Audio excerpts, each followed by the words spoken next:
But if you just do that, which you do up here with your third eye, your heart, which is your emotional heart, your human heart,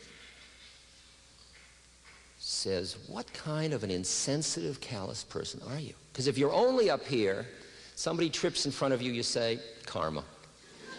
Yeah. Yeah. But if you're just down here, you look around and the suffering stinks, and you try to do something about it, but it is so immense, the amount of suffering, that you go to fill the dike there and it's leaking there, and you got to fill it there and it's leaking there. And where are you going to do it? What are you going to do it? You're on the good guy mailing list just like I am, you know. Which one do you write your check to? You know, is it the whales this week? Is it the battered women? Is it the... On and on it goes.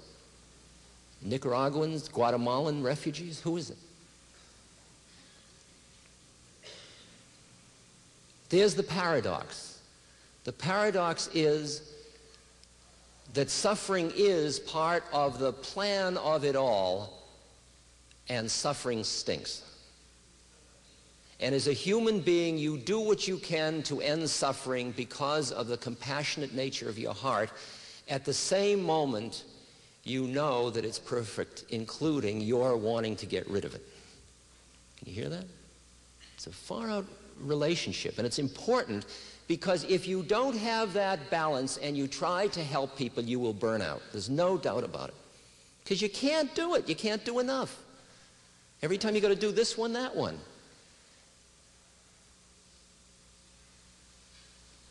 I've been working with people that are dying for some years now.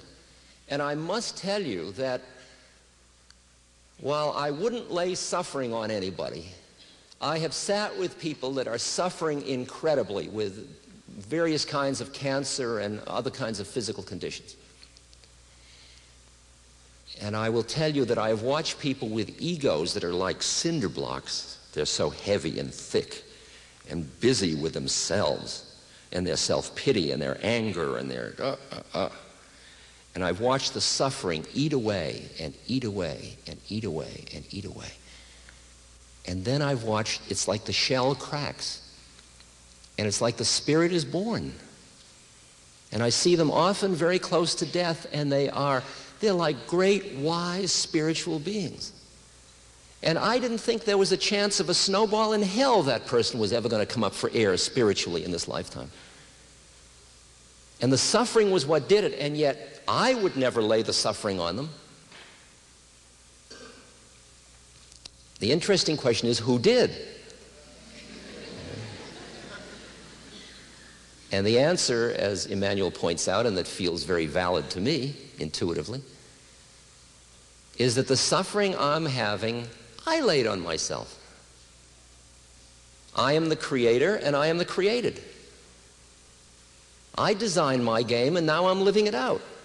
Now the question is, when I'm living it out, do I forget that I designed it? Say that, you rat. See?